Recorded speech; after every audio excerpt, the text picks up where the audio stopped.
Hi అండి, welcome to సాహితీ recipes. ఈరోజు మన రెసిపీ వచ్చేసి చికెన్ ఫ్రై అండి. ముందుగా స్టవ్ వెలిగించి కడాయి పెట్టి అందులో 3 టేబుల్ స్పూన్స్ ఆయిల్ అయితే వేయండి. వేసిన తర్వాత ఆయిల్ హీట్ అయిన తర్వాత 2 రెమ్మల కరివేపాకు వేయండి. తర్వాత అందులోనే సన్నగా తరిగి పెట్టుకున్న 2 ఆనియన్స్ అండ్ 4 పచ్చిమిర్చి తీసుకుని వేయండి. వేసి అవి ఆయిల్లో బాగా కలిసేలాగా కలపండి. ఒకసారి కలిపిన తర్వాత మూత పెట్టండి.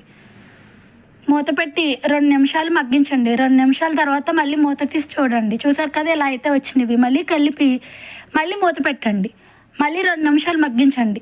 మళ్ళీ 2 నిమిషాల తర్వాత ఇలా ఉన్నవండి. ఇలా మగ్గితే చాలండి. ఇందులో ముందుగా కడిగి పెట్టుకున్న చికెన్ అయితే తీసుకోండి. నేనైతే 1 కేజీ చికెన్ తీసుకున్నానండి. తీసుకుని ఆ చికెన్ అంతా ఇందులో వేసేయండి. వేసేసిన తర్వాత ఉల్లిపాయలు చికెను బాగా కలిసేలాగా కలిపేయండి. కలిపేసి మూత పెట్టేయండి. మళ్ళీ 5 నిమిషాల తర్వాత మూత తీసి చూడండి. ఇలా అయితే మగ్గిపోయినాయండి. ఇందులో 1 స్పూన్ పసుపు, 2 స్పూన్లు సాల్ట్ వేయండి. సాల్ట్ అనేది చివరిలో సరిపోకపోతే మళ్ళీ కొంచెం వేసుకుందరు గాను. 2 స్పూన్లు అయితే వేయండి. చూసారు కదా, వేసిన తర్వాత ఇదంతా ఒకసారి బాగా కలపండి. సాల్టు పసుపు చికెన్లో కలిసేలాగా కలిపిన తర్వాత ఒకసారి మూత పెట్టండి. మళ్ళీ 5 నిమిషాల తర్వాత చూడండి చక్కగా ఎలా ఉందో. ఇందులోనే 1 గ్లాస్ వాటర్ పోయండి. 1 చిన్న గ్లాస్ వాటర్ పోయండి. ఇది ఎందుకు పోస్తున్నానంటే ముక్క అనేది స్మూత్గా రావడానికి అండి. ఫ్రై అంతా వేగిన తర్వాత ముక్క స్మూత్గా ఉండడానికి.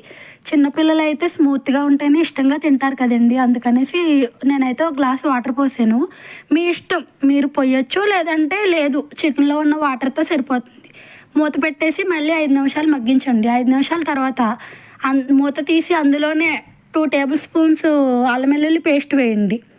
మళ్ళీ అల్లం వెల్లుల్లి పేస్ట్ వేసి ఒకసారి చికెన్ అంతా కలిసేలాగా కలిపేయండి. మళ్ళీ అల్లం వెల్లుల్లి పేస్ట్ ఆ చికెన్కి పట్టేలాగా బాగా కలపండి. కలిపిన తర్వాత మళ్ళీ మూత పెట్టేయండి.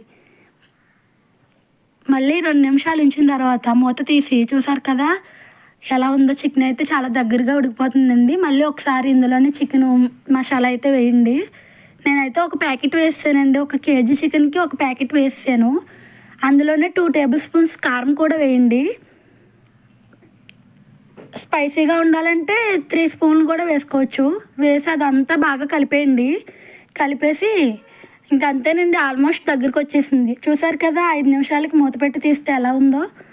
దగ్గరికి వచ్చేసిందండి. చూడండి పీసెస్ అయితే ఎలా ఉందో, స్మూత్గా కనపడుతున్నాయి కదా.